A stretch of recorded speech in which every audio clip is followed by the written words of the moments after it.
So I know your love of comedy, but unfortunately, we don't have great comedy. We just have Bill Maher's show. Oh, and but he is interviewing a guy who I think is very funny, actually. Very good. A Bostoner.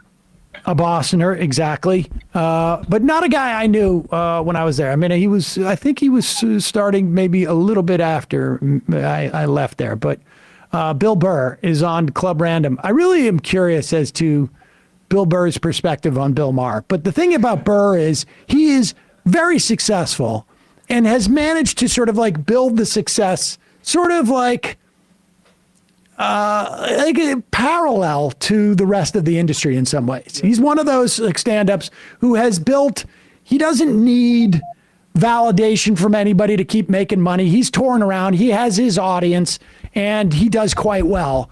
And so I think, like, he gets on a show like this and he doesn't feel like he needs to kiss Bill Maher's ass. I don't know that he would feel that in any circumstance anyways. He didn't with Rogan. He went at Rogan when he went on his program about his anti-vax stuff and was saying you're not a scientist. So this is an extension of that, but even more satisfying, frankly, because of the extent of Bill Maher's smugness. Now, Bill Maher, of course, is I think probably most accurately described as a libertarian. For a while, there was a perspective that he was sort of a liberal, but it was really more always about a libertarian. Did you ever do his shows? Did you ever do Politically Incorrect? No, actually, it's a separate story. But I know his executive producer. I don't know if it's still the same guy. Was a big fan, but I think Bill Maher didn't appreciate some things I had to say about him at one point. It's sort of consistent with just about every. I'm consistent, if not necessarily the most savvy. If you have a platform, I'll say something about you, is basically your mantra. Well, even if you don't necessarily. But anyway, so here is Bill Maher, of course, cannot stand.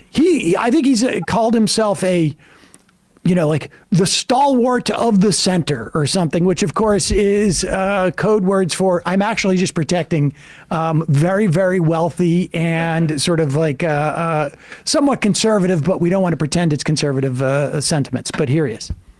2007, I have a love affair with the Boston audience. We are like this because they're just very smart. What can I tell you? I know you hate to hear that, but no, it just sounds like it sounds like you have a gig coming up in Boston and the tickets are a little slow. No, they're never slow in Boston. Never slow in Boston.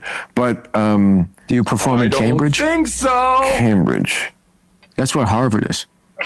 For a guy like let me tell you something. If you really do have this kind of relationship with Boston, and when the word Cambridge comes up, you have to search around in your head for what that means. You're just either completely, almost like barely conscious because of what you've drank what or you smoked. Consumed. And he doesn't understand this entire time that Burr is just making fun of him. Yeah. Like, that's the thing that's so amazing is just the level of arrogance that he's built up over the years, which is just like so unearned because he's not smart, is like protecting him from understanding that his guest is making fun of him to his face. Cambridge. That's where Harvard is. For a guy like you, I know that. That's got to be the Taj Mahal. I love that I hate Harvard. Are you kidding? Have you heard what's going on college campuses these days? Oh I don't watch the news. You don't realize that college campuses erupted with the kids demonstrating for Hamas? They are in with the terrorists. They were for the Palestinians. Well, it's sort of the same cause. Why, are you? I'm on the side of the kids. Yeah, that's easy to say. No one wants to see kids. Yeah. This is another moment where he doesn't understand what Bill's saying. He says, I'm with the college kids, and you'll hear what Maher has to say. I don't know even now, like when you see the context, like maybe Maher thinks that somehow they changed like the kids, just like all the kids being killed, and that's easy to say. Or he just thinks it's easy to say that you're supporting the protesters on there. First off, how more explicit could you get when you say, oh, well, if you're for the Palestinians in Gaza, the 2.3 million there, it's the same as being for Hamas, which as far as Israel is concerned, is 40,000 fighters. Like, I mean, to equate those two things so explicitly is and not even catch yourself is pretty amazing.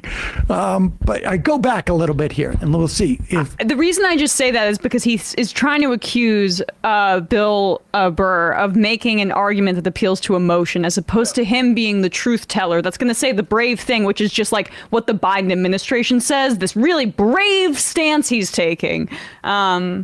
That's my assessment, but so brave to say I don't like college students protesting. I mean, give me a break. aligning himself with power, it's so brave. Oh, the Palestinians.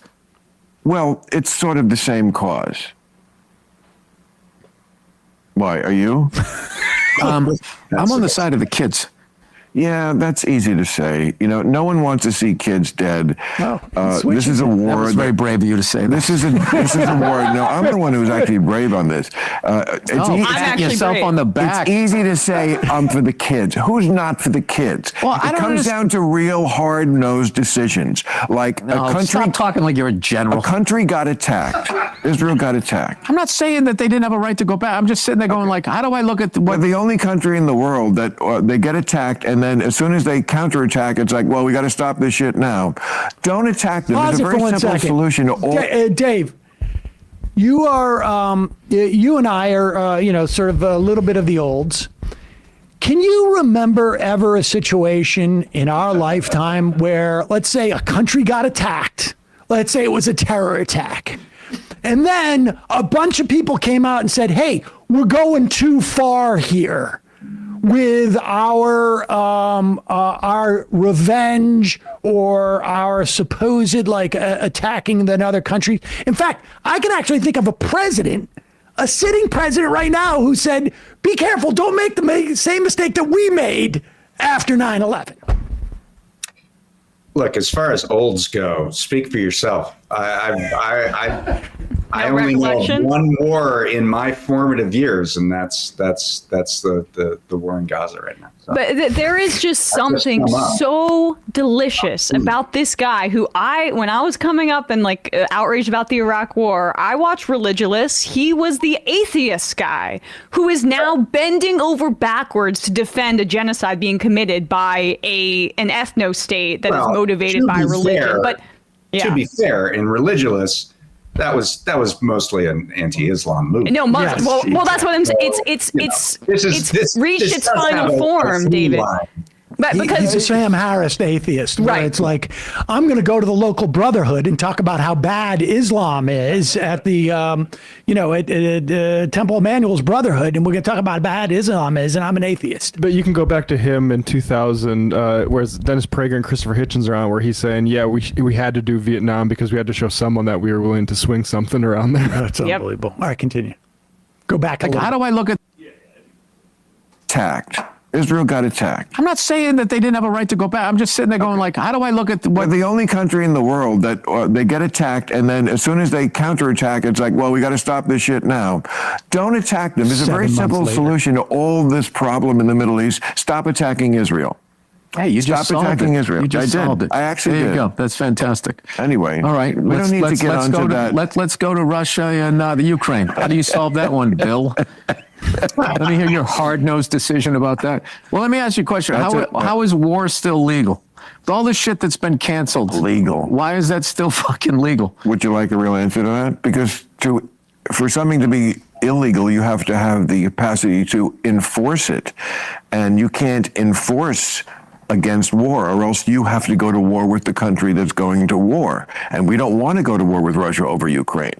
What would be the sense of making it illegal? Oh, that's really going to stop Putin. No. To stop people from going to war, you have to also put You can't boots. sit down and talk it out. Why can't Putin do a podcast with the head guy? Like, you just solved the Middle East on a podcast. Why can't they solve what they're doing on a podcast? This is why this is not your thing. Make some hard noise. This is It's not your thing. It's what you. It is my It isn't thing. your thing. This is not It your isn't. thing. You're like that guy Plain that that- has a fantasy football team and thinks he's a fucking no, GM. No. No. That's exactly what it is. Like, why am I fucking listening to you like you've done something? What have you done in Washington? Nothing. No, I would never go to Washington. It's beneath you. It no, it would. Look. You would be the coolest fucking guy in Washington. You showed up with those boots it would be so and no easy. tie. They'd be like, oh my God. It'd be so easy to Did be Kevin Bacon just come back to that Footloose town? Kevin Bacon. You could teach him how to dance, Bill. God.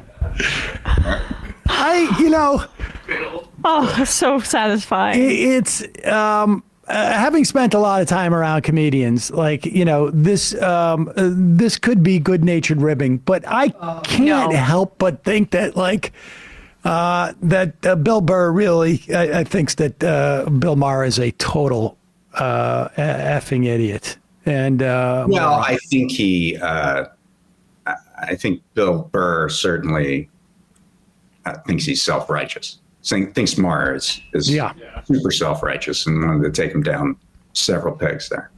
I think that that's more of the majoritarian opinion, honestly. I think Burr is just much more representative of what an average person is saying here. But Or even a comedian that doesn't need to sell tickets that way. Maher presents himself as the everyman, and I think that is fundamentally frustrating, probably. And Burr has had a history of being a bit of a liberal as well, so I would guess that he's more ideologically aligned. But I will never forget that line about the fantasy football guy who thinks he's a general manager. It just nails it. So anyway, great job, Bill Burr. yeah, that was fun. I'd watch. It almost made me want to watch the whole episode, actually. Right. I It'll be the think first time. he just doubled the viewership of Club Random. Club Random. I've read the comments on Club Random because there's a lot. He gets guests, and it's always I'm just here for X guests. God, Bill's so smug. I'm just here for this guy. And I just don't know how much organic audience he has, but he has a lot of connections. But didn't they sell that podcast for a ton of money? His podcast network, I think, just sold for tens of millions of dollars. So it's certainly successful somewhere, but it may be successful. My point is just that I think it's more about the guests he can get than anything about Bill himself. Who's going to be on Bill Maher's podcast network? Sage Steele from ESPN, Kevin Garnett, and there was one more, I think. But there's so ESPN Stage Steele was basically she left ESPN because of wokeness, and then former NBA player Kevin Garnett. You could check out her with Ruben to get a sense of what timing she's on, and that sucks about Kevin Garnett though. Well, he's always been an asshole. So that's part of it. And Billy Corgan from the Smashing Pumpkins, and Fred Durst, former lead singer of Limp Bizkit. Wow, sounds great. Murderers Row. interesting. Kevin Mary 3 not available? Going back to the early 90s. Well, Bill Maher is not exactly Hip with it? Hip with what's going on with the kids. You know how easy it is to be with the kids these days. Part of the We're frustration. on live David- with Pretty Politti. Here we are. New podcast. The Gin Blossoms weren't available. All right, David Dayan, thank you so much for joining us. I'm sorry that you couldn't be in studio. I'm sorry, too. Next time, what we'll try and do is set up some other fake podcasts so that you have reason to come over to Brooklyn. Shell See if companies. Chapo has an opening. Just at the last minute. Chapo doesn't. Oh, yeah, Chapo invited you here. There. I just want to say I'm always happy to be on your show. Thank That's you, David. Folks, check out The American Prospect, of course, at prospect.org. And we'll also put a link to their YouTube show that they do. It's on demand. You can see after it has gone live. That was so fun. I enjoyed that. Oh gosh, yes. Bill Burr. He did a great interview a few weeks ago because I guess he's going on tour with the Breakfast Club. I don't that's know. right, yeah. Of these big kind of comics out right now, he's the one who I think is just definitely the most interesting and has a lot. I would love love to put Bill Burr in a room with Jerry Seinfeld and have them talk about college campuses. I think that my top two are Bill Burr and Cat Williams. Hey, folks, don't forget to hit the subscribe button and check out our daily show. We do it every day at 12 p.m. Eastern for about 2.5 hours. We even take phone calls. You should check that out.